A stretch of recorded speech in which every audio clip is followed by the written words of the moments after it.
Hello guys, welcome to my channel Savya Santosh Kannada vlogs. ಎಲ್ಲರೂ ಹೇಗಿದ್ದೀರಾ? ನಾನಂತೂ ತುಂಬ ಚೆನ್ನಾಗಿದ್ದೀನಿ. ನೋಡ್ತಿರ್ಬೋದು, ಇವತ್ತು ಸಂಕ್ರಾಂತಿ ಹಬ್ಬ. ಸೊ ವ್ಲಾಗು ತುಂಬ ಲೇಟಾಗಿ ಅಪ್ಲೋಡ್ ಮಾಡ್ತಾಯಿದ್ದೀನಿ, ದಯವಿಟ್ಟು ಕ್ಷಮೆ ಇರಲಿ. ವರ್ಕ್ ಲೋಡ್ ಇರೋದ್ರಿಂದ ಸ್ವಲ್ಪ ಡಿಲೇ ಆಗ್ತಾಯಿದೆ ಅಷ್ಟೇ. ವ್ಲಾಗ್ಸ್ನ ಪ್ರಾಪರಾಗಿ ಅಪ್ಲೋಡ್ ಮಾಡೋಕ್ಕಾಗ್ತಾ ಇಲ್ಲ. Anyway, welcome to my channel. So ಯಾರಾದರೂ ಹೊಸದಾಗಿ ನನ್ನ ಚಾನಲ್ನ ನೋಡ್ತಾ ಇದ್ದರೆ ದಯವಿಟ್ಟು ಸಬ್ಸ್ಕ್ರೈಬ್ ಮಾಡ್ಕೊಳ್ಳಿ, ಹಾಗೆ ಪಕ್ಕದಲ್ಲಿ ಕಾಣುವಂಥ ಬೆಲ್ ಐಕಾನ್ನ ಕ್ಲಿಕ್ ಮಾಡಿ. ಸೊ ಇವಾಗ ವ್ಲಾಗ್ನ ಸ್ಟಾರ್ಟ್ ಮಾಡಿದ್ದೀನಿ. ನನ್ನ ಔಟ್ಫಿಟ್ ಇದು. ಹಬ್ಬದ ದಿನ ನಾನು ಈ ರೀತಿಯಾಗಿ ರೆಡಿಯಾಗಿದ್ದೆ. ಸಂಕ್ರಾಂತಿ ಹಬ್ಬದ ದಿನ ನನಗೆ ಡ್ಯೂಟಿ ಇತ್ತು, ರಜಾ ಇರಲಿಲ್ಲ. ಸೊ ಡ್ಯೂಟಿಗೆ ಸ್ಯಾರಿ ಹಾಕ್ಕೊಂಡು ಬಂದಿದ್ದೀನಿ. ಇದು ಗೌರಿ ಹಬ್ಬದಲ್ಲಿ ತೊಗೊಂಡಂಥ ಸ್ಯಾರಿ. ಬ್ಲೌಸ್ನೂ ಅಷ್ಟೇ ಬೇಗನೆ ಸ್ಟಿಚ್ ಮಾಡಿಸಿದೆ, ಬಟ್ ವೇರ್ ಮಾಡಿರಲಿಲ್ಲ. ನೋಡಿ, ಸಂಕ್ರಾಂತಿ ಹಬ್ಬದ ದಿನ ಹೊಸ ಸ್ಯಾರಿ ಹಾಕ್ಕೊಳ್ಳೋ ಹಾಗಾಯಿತು. ಸೊ ಸ್ಟೋರಲ್ಲಿ ನನಗೆ ಬೇಗನೆ ಪರ್ಮಿಷನ್ ಕೊಟ್ಟು ಕಳಿಸ್ಕೊಟ್ರು, ಹಬ್ಬ ಇರೋದ್ರಿಂದ ಸೆಲೆಬ್ರೇಟ್ ಮಾಡಿ ಅಂತ ಹೇಳಿ. ಆ್ಯಕ್ಚುಲಿ ಇದು ಹೆಣ್ಮಕ್ಳ ಹಬ್ಬ ಅಲ್ವಾ, ಸೊ ಹಾಗಾಗಿ 2 ಅವರ್ಸ್ ಮುಂಚೆ ಕಳಿಸ್ಕೊಟ್ರು. ಅಂದರೆ 8 o'clock ಅಲ್ಲ, 6 o'clockಗೆ ನಾನು ಡ್ಯೂಟಿ ಮುಗಿಸ್ಕೊಂಡು ಬಂದು ಡೈರೆಕ್ಟು ಇಲ್ಲಿ ಹಸುಗಳನ್ನ ಕಿಚ್ಚಾಯಿಸ್ತಾರೆ. ಸೊ ಅಲ್ಲಿಗೆ ಬಂದಿದ್ದೀವಿ. ನೋಡ್ತಿರ್ಬೋದು, ಇದು ನಮ್ಮ ರೈತರ ಒಂದು ವರ್ಷದ ಮೊದಲನೇ ಹಬ್ಬ ಅಂತಲೇ ಹೇಳ್ಬೋದು. ಹೊಸ ವರ್ಷದ ಮೊದಲನೇ ಹಬ್ಬ ಆದ ಸಂಕ್ರಾಂತಿ ದಿನ ಹಸುಗಳನ್ನ ಕಿಚ್ಚಾಯಿಸಿ ಅವ್ರುಗಳಿಗೆ ಧೈರ್ಯ ತುಂಬುವಂಥ ಒಂದು ಪ್ರವೃತ್ತಿ ಅಂತಲೇ ಹೇಳ್ಬೋದು. ಸೊ ನೋಡ್ತಿರ್ಬೋದು, ನಾವು ಬಂದಿದ್ದೀವಿ ನೋಡೋದಕ್ಕೆ ಅಂತ. ತುಂಬಾ ಕ್ರೌಡ್ ಇತ್ತು, ಹತ್ತಿರ ಹೋಗೋಕ್ಕೆ ಆಗ್ತಾನೇ ಇರಲಿಲ್ಲ. ಈ ಕ್ರೌಡಲ್ಲಿ ಹಸುಗಳು ಬೆಂಕಿನ ತುಳಿದು ಯಾರ ಮೇಲೆ ಬೇಕಾದರೂ ನುಗ್ಗಿಬಿಡ್ಬೋದು, ಆ ಥರ ಇರುತ್ತೆ. ಸೊ ತುಂಬ ಭಯ ಆಗ್ತಿರುತ್ತೆ ಹತ್ರಕ್ಕೆ ಹೋಗೋಕ್ಕೆ.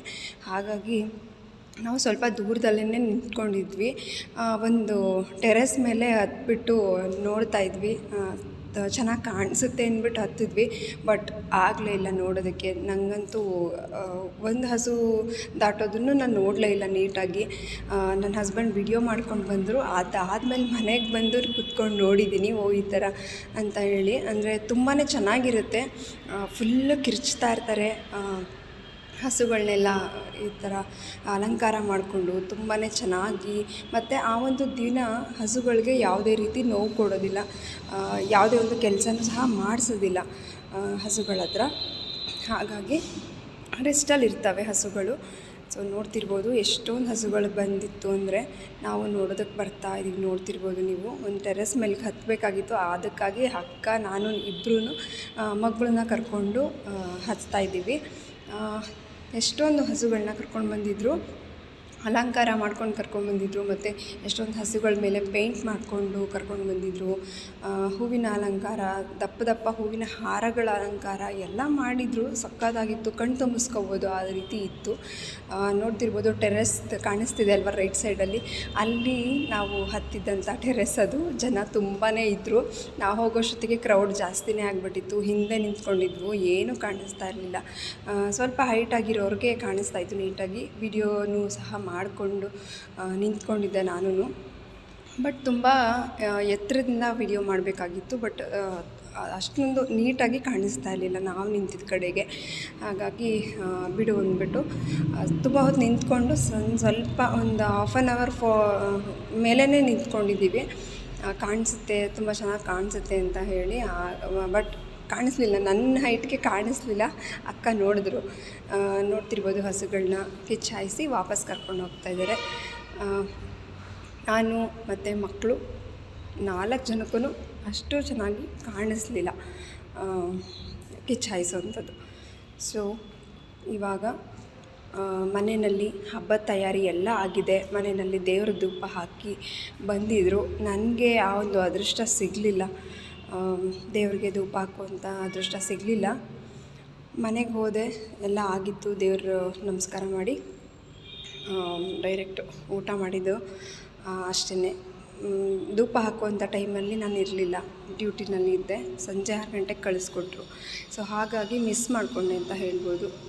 ಬಟ್ ಎಳ್ಳು ಬೆಲ್ಲ ಎಲ್ಲ ರೆಡಿ ಆಗಿತ್ತು. ಕಬ್ಬು ಎಳ್ಳು ಬೆಲ್ಲ ಎಲೆ ಅಡಿಕೆ ಹೂವು ಅರಿಶಿನ ಕುಂಕುಮ ಎಲ್ಲನೂ ಮಕ್ಕಳು ಕೈಲಿ ಕೊಡಿಸೋದಕ್ಕೆ ಅಂದ್ಬಿಟ್ಟು ರೆಡಿ ಮಾಡಿಟ್ಟಿದ್ರು ಅಕ್ಕ ಮತ್ತು ಅಮ್ಮ ಇಬ್ಬರೂ. ಸೊ ಜೊತೆಯಲ್ಲಿ ನಾವು ಹೋದ್ವಿ, ಮಕ್ಕಳು ಕರ್ಕೊಂಡು ಹೋಗಿ ಕೊಡಿಸ್ತಾಯಿದ್ವಿ. ಸೊ ನೋಡ್ತಿರ್ಬೋದು ಕಾಂತಾರ ದೇವ್ರನ್ನ ಇಲ್ಲಿ ಪೇಂಟ್ ಮಾಡಿರೋವಂಥದ್ದು ಎಷ್ಟು ಚೆನ್ನಾಗಿ ಕಾಣಿಸ್ತಾ ಇದೆ. ಸೊ ಒಂದೊಂದು ಹಸುಗಳನ್ನು ಸಹ ನೋಡೋದಕ್ಕೆ ಅಷ್ಟು ಮುದ್ದಾಗಿರುತ್ತೆ ಈ ಒಂದು ದಿನ. ಸೊ ಯಾವುದೇ ರೀತಿಯ ಕೆಲಸಗಳನ್ನ ಸಹ ಮಾಡಿಸಲ್ವಂತೆ ಈ ದಿನ. ಸೊ ನನ್ನ ತವ್ರ ಮನೆ ಕಡೆ ನಾನು ಈ ಥರದ್ದು ಆಚರಣೆಗಳನ್ನ ನೋಡಿರಲಿಲ್ಲ, ಅಲ್ಲಿ ಈ ರೀತಿ ಮಾಡ್ತಾನೂ ಇರಲಿಲ್ಲ. ಮೊದಲು ಮಾಡ್ತಿದ್ರೋ ಏನೋ ಗೊತ್ತಿಲ್ಲ, ಬಟ್ ನಾನು ಹುಟ್ಟಿದಾಗಿಂದನೂ ನಾನು ಈ ರೀತಿ ಆಚರಣೆಗಳನ್ನ ನೋಡಿರಲಿಲ್ಲ. ಅಲ್ಲೇನು ಅಂದರೆ ಬಸವಪ್ಪನ ಗುಡಿಗೆ ಹೋಗ್ತಾಯಿದ್ವಿ. ಅಲ್ಲಿ ಆ ಒಂದು ದಿನ ಪೂಜೆ ಮಾಡಿಸ್ಕೊಂಡು ಹೊಳೆ ಹತ್ರ ಇತ್ತು ಆ ಟೆಂಪಲ್ಲು, ದೇವಸ್ಥಾನಕ್ಕೆ ಹೋಗಿ ಪೂಜೆ ಮಾಡಿಸ್ಕೊಂಡು ಅಲ್ಲಿ ಪ್ರಸಾದ ವಿನಿಯೋಗ ಇರ್ತಾಯಿತ್ತು ಪ್ರತಿ ವರ್ಷವೂ. ಅಲ್ಲಿ ಮುಗಿಸ್ಕೊಂಡು ರಿಟರ್ನ್ ಆಗ್ತಾಯಿದ್ವಿ. ಪುನಃ ಸಂಜೆ 4-4:30, 5 ಗಂಟೆ ಈ ರೀತಿ ಇಷ್ಟು ಹೊತ್ತಿಗೆ ಹೋಗಿ ಎಳ್ಳು ಬೆಲ್ಲನ ಹಂಚ್ತಾಯಿದ್ವಿ ಮನೆ ಮನೆಗೂ ಸಹ. ನಾನಂತೂ ನಮ್ಮ ಮನೆಯಿಂದ ಬಸ್ ಸ್ಟಾಪ್ ತನಕನೂ ಹೋಗ್ತಾಯಿದ್ದೆ ಹೊಸ ಬಟ್ಟೆ ಹಾಕ್ಕೊಂಡು. ಒಂದು ಗ್ರೂಪ್ ಇತ್ತು ನಮ್ಮದು. ಸೊ ಎಲ್ಲರೂ ಎಳ್ಳು ಬೆಲ್ಲ ತೊಗೊಂಡು, ಕಬ್ಬು, ಅರಿಶಿನ ಕುಂಕುಮ, ವೀಳ್ಯದೆಲೆ ಎಲ್ಲನೂ ತೊಗೊಂಡು ಹೋಗಿ ಎಲ್ಲನೂ ಎಳ್ಳು ಬೆಲ್ಲ ಹಂಚಿ ಖುಷಿನ ಸೆಲೆಬ್ರೇಟ್ ಮಾಡಿ ಬರ್ತಾಯಿದ್ವಿ, ವಾಪಸ್ ಆಗ್ತಾಯಿದ್ವಿ. ಸಂಜೆ ಮನೆಗೆ ಬರೋದೇ ಸಂಜೆ 7-8 ಗಂಟೆ ಆಗಿಬಿಡ್ತಾಯಿತ್ತು. ಸೊ ಆ ಎಕ್ಸ್ಪೀರಿಯೆನ್ಸ್ನ ಲೈಫಲ್ಲಿ ಮರೆಯೋಕ್ಕಾಗೋದಿಲ್ಲ. ಯಾಕಂದರೆ ಚೈಲ್ಡ್ಹುಡ್ ಮೆಮೊರೀಸ್ ಅನ್ನೋದಿರುತ್ತಲ್ವ, ಅದರಲ್ಲಿ ಇದು ಒಂದು. ಅದನ್ನು ಲೈಫಲ್ಲಿ ಮರೆಯೋಕ್ಕಾಗೋದಿಲ್ಲ, ಸಖತ್ತಾಗಿರುತ್ತೆ. ಸೊ ಇಲ್ಲಿ ಹಸ್ಬೆಂಡ್ ಮನೆಯಲ್ಲೂ ಕೊಡ್ತಾಯಿದ್ದೀವಿ, ಬಟ್ ತುಂಬ ಮನೆಗಳಿಗೇನು ಹೋಗಲ್ಲ. ಇಲ್ಲೇ ಅಕ್ಕಪಕ್ಕದ ಮನೆಗಳಿಗೆ ನಮ್ಮ ಮಕ್ಕಳ ಹತ್ರ ಕೊಡಿಸ್ತೀವಿ ಎಳ್ಳು ಬೆಲ್ಲನ. ಸೊ ನಮ್ಮ ಇಬ್ಬರು ಮಕ್ಕಳನ್ನು ಸಹ ತುಂಬ ಚೆನ್ನಾಗಿ ಅಲಂಕಾರ ಮಾಡ್ಕೊಂಡಿದ್ರು. ಅವ್ರ ಕೈಲಿ ಸಹ ನೀಟಾಗಿ ಎಳ್ಳು ಬೆಲ್ಲನ ಹಂಚಿದ್ದಾಯಿತು. ನಾನು ಇಲ್ಲಿ ಕಂಪ್ಲೀಟಾಗಿ ನನ್ನ ಹಸ್ಬೆಂಡ್ ವಿಡಿಯೋ ಮಾಡಿದರು. ಇದು ಮುಗೀತಾ ಇರುವಂಥ ಸಂದರ್ಭ, ಅಂದರೆ ಕಿಚ್ಚು ಹಾಯಿಸುವ ಪ್ರವೃತ್ತಿ ಏನಿದೆ ಅದು ಮುಗಿತಾ ಇರುವಂಥ ಸಂದರ್ಭದಲ್ಲಿ ಬೆಂಕಿ ಎಲ್ಲ ಆರು ಹೋಗಿ ಹೊಗೆ ಜಾಸ್ತಿ ಆಗ್ತಾಯಿತ್ತು. ಎಲ್ಲರೂ ಅವ್ರವ್ರ ಮನೆ ಕಡೆಗೆ ಹೋಗ್ತಾಯಿದ್ದಾರೆ. ಹಸುನ ಸಂಜೆ ಆದ್ರೂ ಕಿಚ್ಚಾಯಿಸೋವಂಥವ್ರು ಇರ್ತಾರೆ. ಮತ್ತು ಹಸು ಎಲ್ಲ ಕಿಚ್ಚಾಯಿಸೋದು ಆದಮೇಲೆ ಸಣ್ಣ ಪುಟ್ಟ ಕುರಿಗಳು, ಮೇಕೆಗಳು ಏನಿರುತ್ತೆ ಅದನ್ನು ಸಹ ಬಂದು ಕಿಚ್ಚಾಯಿಸ್ತಾರೆ. ತುಂಬ ಚೆನ್ನಾಗಿರುತ್ತೆ ನೋಡೋದಕ್ಕೆ. ಸೊ ಇವಾಗ ನೀವು ನೋಡ್ತಿರ್ಬೋದು, ತುಂಬ ಹತ್ತಿರದಿಂದ ಝೂಮ್ ಮಾಡಿ ತೆಗೆದಿದ್ದಾರೆ. ಬೆಂಕಿ ಎಲ್ಲ ಹೊಗೆ ಜಾಸ್ತಿ ಬರ್ತಾಯಿದೆ. ಎಲ್ಲರೂ ಅವ್ರವ್ರ ಮನೆ ಕಡೆ ಹೊರಡ್ತಾ ಇದ್ದಾರೆ. ಅಂದರೆ ಮುಗಿಯುವಂಥ ಸಂದರ್ಭ ಇದು, ಹಾಗಾಗಿ ಕತ್ಲೇನೂ ಆಗ್ತಾಯಿತ್ತು. ಸೊ ನಾವು ಮುಗಿಸ್ಕೊಂಡು ಎಲ್ಲ ಫೈನಲಾಗಿ ಕಂಪ್ಲೀಟ್ ಆದಮೇಲೆ ಮನೆಗೆ ಬಂದ್ವಿ. ನೋಡ್ತಿರ್ಬೋದು ನಮ್ಮ ಮಕ್ಕಳಿಗೆ ಎಳ್ಳು ಬೆಲ್ಲ ಅವ್ರ ಕೈಲಿ ಕೊಟ್ಟು ಮನೆ ಮನೆಗೂ ಹಂಚೋದಕ್ಕೆ ರೆಡಿ ಮಾಡ್ತಾಯಿದ್ದೀವಿ. ಸೊ ಇವಾಗ ಎಳ್ಳು ಬೆಲ್ಲನ ಹಂಚೋದಕ್ಕೆ ಹೊರಡ್ತಾ ಇದ್ದೀವಿ. ನಾನು, ಅಕ್ಕ ಮತ್ತು ಇಬ್ಬರು ಹೆಣ್ಮಕ್ಳು, ಒಬ್ಬ ಮಗ, ಇಷ್ಟು ಜನನು ಅಂದರೆ 5 ಜನನು ಎಳ್ಳು ಬೆಲ್ಲನ ಹಂಚೋದಕ್ಕೆ ಹೊರಡ್ತಾ ಇದ್ದೀವಿ. ನಾನು ಹಸ್ಬೆಂಡು ವಿಡಿಯೋ ಮಾಡಿ ಅಂತ ಹೇಳಿದ್ರೆ ಅವರು ಕಾಮಿಡಿ ಮಾಡ್ಕೊಂಡು ನಿಂತಿದ್ದರು ಎಳ್ಳು ಬೆಲ್ಲ ತಿಂದ್ಕೊಂಡು. ಇದು ಸಕ್ಕರೆ ಅಚ್ಚನ್ನ ತಿಂತಾಯಿದ್ದೀನಿ ಅಂತ ತೋರಿಸ್ತಿದ್ದಾರೆ. ಸೊ ಕಾಮಿಡಿ ಮಾಡೋಕ್ಕೋಸ್ಕರ ಅವ್ರು ತಿನ್ನೋದಿಲ್ಲ ಸ್ವೀಟ್ ಅಷ್ಟೊಂದು. ಇವಾಗ ಸಕ್ಕರೆ ಅಚ್ಚನ್ನ ತಿಂತಾಯಿದ್ದೀನಿ ಅಂದ್ಬಿಟ್ಟು ನನಗೆ ಕಾಮಿಡಿ ಮಾಡೋಕ್ಕೋಸ್ಕರ ತೋರಿಸ್ತಾ ಇದ್ದಿದ್ದು. ಇವಾಗ ಪ್ಲೇಟ್ಗೆ ಎಲ್ಲನೂ ರೆಡಿ ಮಾಡ್ಕೊಳ್ತಾ ಇದ್ದೀವಿ. ನಾನು ಅಲ್ಲೆಲ್ಲೂ ವೀಡಿಯೋ ಮಾಡೋಕ್ಕಾಗಲಿಲ್ಲ, ಯಾಕೆಂದರೆ ರೋಡಲ್ಲೆಲ್ಲ ಹೋಗಬೇಕಾದ್ರೆ ಕ್ಯಾಮ್ರಾ ಇಟ್ಕೊಂಡು ಫೋನ್ ಇಟ್ಕೊಂಡು ಹೋದರೆ ಚೆನ್ನಾಗಿರಲ್ಲ ಅಷ್ಟೊಂದು ಅಂತ ಹೇಳಿ ನಾನು ಈ ಒಂದು ವೀಡಿಯೋನ ಇಲ್ಲಿಗೆ ಎಂಡ್ ಮಾಡಿದ್ದೀನಿ. ಹೊರಡ್ತಾ ಇದ್ದೀವಿ, ನೋಡ್ತಿರ್ಬೋದು. ಇದು ನೆಕ್ಸ್ಟ್ ಡೇ ಮಾರ್ನಿಂಗ್ ವ್ಲಾಗು ನೀವು ನೋಡ್ತಾ ಇರೋಂಥದ್ದು. ಕಂಟಿನ್ಯೂ ಮಾಡಿದ್ದೀನಿ. ಎದ್ದು ನಾನು ಡ್ಯೂಟಿಗೆ ಹೊರಡಬೇಕಾಗಿತ್ತು, ಹಾಗಾಗಿ ಟಿಫನ್ ಎಲ್ಲ ರೆಡಿ ಮಾಡಿಟ್ಟು ಆನಂತರ ಮಕ್ಕಳಿಗೆ ಲಂಚ್ ಬಾಕ್ಸ್ ಪ್ರಿಪೇರ್ ಮಾಡಿ ನಾನು ಲಂಚ್ ಬಾಕ್ಸ್ ಪ್ರಿಪೇರ್ ಮಾಡಿಕೊಂಡು ಸ್ನಾನ ಮಾಡೋದಿತ್ತು. ಸೊ ಸ್ನಾನ ಮುಗಿಸ್ಕೊಂಡು ಆನಂತರ ಹೊರಡೋಣ ಅಂಥೇಳಿ ಬೇಗ ಟಿಫನ್ನ ಮಾಡ್ತಾಯಿದ್ದೀನಿ. ನೀವು ನೋಡ್ತಾ ಇರ್ಬೋದು. ಇವಾಗ ಟೊಮ್ಯಾಟೊ ಬಾತ್ ಮಾಡ್ತಾಯಿದ್ದೆ. ಸೊ ಬೇಗ ಆಗುತ್ತೆ, ಒಂದು 1/2 hour to 45 minutesಲ್ಲಿ ಮುಗಿಯುತ್ತೆ ಅಂಥೇಳಿ ಬೇಗ ಮಾಡ್ತಾಯಿದ್ದೀನಿ. ಒಗ್ಗರಣೆಗೆ ಹಾಕ್ಕೊಂಡಿದ್ದೀನಿ ಇವಾಗ. ಸೊ ಒಗ್ಗರಣೆಗೆ ಸ್ವಲ್ಪ ಎಣ್ಣೆ, ಒಂದು 3 to 4 ಟೀ ಸ್ಪೂನಷ್ಟು ಆಯಿಲ್ ಹಾಕ್ಕೊಂಡು ಚಕ್ಕೆ, ಲವಂಗ ಮತ್ತು ಶುಂಠಿ ಬೆಳ್ಳುಳ್ಳಿ ಪೇಸ್ಟು ಮತ್ತು ಪಲಾವ್ ಎಲೆ ಬರುತ್ತಲ್ವ, ಸೊ ಪಲಾವ್ ಎಲೆ ಮತ್ತು ಏನಾದರೂ ಮರಾಠಿ ಮುಖ ಹಾಕ್ತೀರಾ ಅಂದರೆ ಅದನ್ನು ಹಾಕಿದ್ರು ತುಂಬ ಚೆನ್ನಾಗಿರುತ್ತೆ ಟೇಸ್ಟು. ಸೊ ಕೆಲವರು ಇದನ್ನೆಲ್ಲ ಹಾಕೋದಿಲ್ಲ. ಸೊ ಟೇಸ್ಟ್ ವೈಸು ಸ್ವಲ್ಪ ಘಮ್ ಅಂತ ಚೆನ್ನಾಗಿರುತ್ತೆ ಅಂತ ಇದನ್ನೆಲ್ಲ ಆ್ಯಡ್ ಮಾಡ್ತಾಯಿದ್ದೀನಿ ಅಷ್ಟೇ. ಟೊಮೆಟೊ ಬಾತ್ಗೇನು ಇದೆಲ್ಲ ಅವಶ್ಯಕತೆ ಇರೋದಿಲ್ಲ, ಬಟ್ ಇರಲಿ ಅಂತ ಆ್ಯಡ್ ಮಾಡ್ತಾಯಿದ್ದೀನಿ, ಚೆನ್ನಾಗಿರುತ್ತೆ ಅಂತ ಟೇಸ್ಟ್ ವೈಸು. ಅದಾದಮೇಲೆ ಶುಂಠಿ ಬೆಳ್ಳುಳ್ಳಿ ಪೇಸ್ಟ್ ಹಾಕಿದ ನಂತರ ಈರುಳ್ಳಿನ ಹಾಕ್ಕೊಂಡು ನೆಕ್ಸ್ಟು ಕೊತ್ತಂಬರಿ ಸೊಪ್ಪು, ಪುದೀನ, ಹಾಗೆ ಹಸಿರು ಮೆಣಸಿನ್ಕಾಯಿ.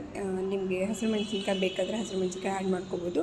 ಇಲ್ಲ ಬೇಡ ಅಂತಂದರೆ ಗ್ಯಾಸ್ಟ್ರಿಕ್ ಪ್ರಾಬ್ಲಮ್ ಆಗುತ್ತೆ, ಬೇಡ ಹಸಿರು ಮೆಣಸಿನ್ಕಾಯಿ ಯೂಸ್ ಮಾಡೋದಿಲ್ಲ ಅಂತಂದರೆ ಡ್ರೈ ಪೌಡರ್ ಇರುತ್ತಲ್ವ, ಚಿಲ್ಲಿ ಪೌಡರು, ಅದನ್ನು ಹಾಕ್ಕೊಬೋದು, ತೊಂದರೆ ಇಲ್ಲ.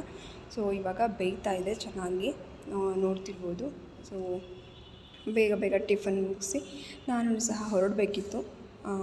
ಆಲ್ರೆಡಿ 8:30 ಆಗ್ತಾಯಿತ್ತು, ಹಾಗಾಗಿ ಬೇಗ ಆಗಲಿ ಅಂದ್ಬಿಟ್ಟು ಮಾಡ್ತಾಯಿದ್ದೀನಿ. ಇವಾಗ ಟೊಮೆಟೊ ಎಲ್ಲ ಚೆನ್ನಾಗಿ ಬೆಂದಿರೋವಂಥ ಟೊಮೆಟೊ ಇದಕ್ಕೆ ನಾನು ಕೊತ್ತಂಬರಿ ಸೊಪ್ಪನ್ನು ಕಟ್ ಮಾಡಿ ಆ್ಯಡ್ ಮಾಡ್ತಾಯಿದ್ದೀನಿ. ಸೊ ನೀವು ಎಷ್ಟು ರೈಸನ್ನ ತೊಗೊಳ್ತೀರಾ ಅಷ್ಟು ರೈಸಿಗೆ ತಕ್ಕಂಗೆ ನೀರನ್ನು ಹಾಕಬೇಕಾಗುತ್ತೆ. ನೀರು ಮತ್ತು ಅಕ್ಕಿಯನ್ನು ಹಾಕಿ ಇವಾಗ ರೆಡಿ ಆಗ್ತಾಯಿದೆ. ಸ್ವಲ್ಪ ಅದು ಪಂಕ್ತು ಅಂತ ಅಂದರೆ ನನ್ನ ಟೊಮ್ಯಾಟೊ ಬಾತ್ ರೆಡಿ ಆಗುತ್ತೆ. ನೋಡ್ತಿರ್ಬೋದು ಎಷ್ಟು ಸ್ವೆಟ್ ಆಗ್ತಾಯಿದ್ದೀನಿ ಅಂತ. ಮಾರ್ನಿಂಗೇ ಸ್ವೆಟ್ ಆಗ್ತಾಯಿದ್ದೀನಿ. ಸೊ ಫೇಸ್ ವಾಶ್ ಮಾಡಿದ್ದೆ, ಆದ್ರೂ ನಾನೇನು ಹಚ್ಚಿರಲಿಲ್ಲ, ಸ್ವೆಟ್ ಆಗ್ತಾಯಿದೆ. ಸೊ ಸ್ನಾನ ಮಾಡಬೇಕಾಗಿತ್ತು. ಇವಾಗ ಹೊರಡಬೇಕಾದ್ರೆ ಸ್ವಲ್ಪ ಟೈಮ್ ಇದ್ದರೆ ಮಾಡ್ಕೊಂಡು ಹೋಗೋಣ, ಇಲ್ಲ ಸಂಜೆ ಬಂದು ಮಾಡೋಣ ಅಂತ. ಯಾಕಂದರೆ ಈ ಬೆಳಗ್ಗೆ ಟೈಮ್ ತುಂಬಾ ಚಳಿ ಇದೆ ಇವಾಗ.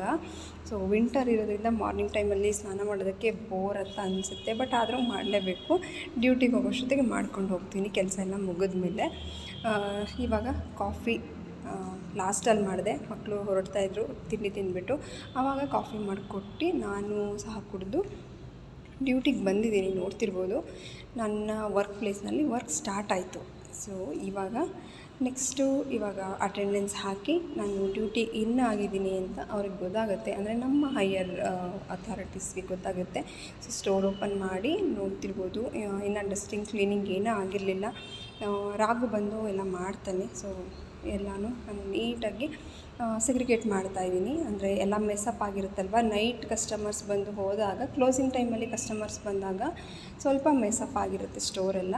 ಸೊ ಹಾಗಾಗಿ ನಾವೇನು ಮಾಡ್ತೀವಿ ಅಂದರೆ ನೀಟಾಗಿ ಎಲ್ಲನೂ ಅರೇಂಜ್ ಮಾಡ್ಕೊಳ್ತೀವಿ. ನೋಡ್ತಿರ್ಬೋದು ನಾನು ವೀಡಿಯೋ ಮಾಡ್ಕೊಳ್ತಾ ಇದ್ದೀನಿ, ಮಿರರ್ಸಲ್ಲಿ ಕಾಣಿಸ್ತಾ ಇದೆ, ಟ್ರಯಲ್ ರೂಮ್ ಮಿರರ್ಸಲ್ಲಿ. ಸೊ ಎಲ್ಲನೂ ನೀಟಾಗಿ ಎತ್ತಿಟ್ಟು,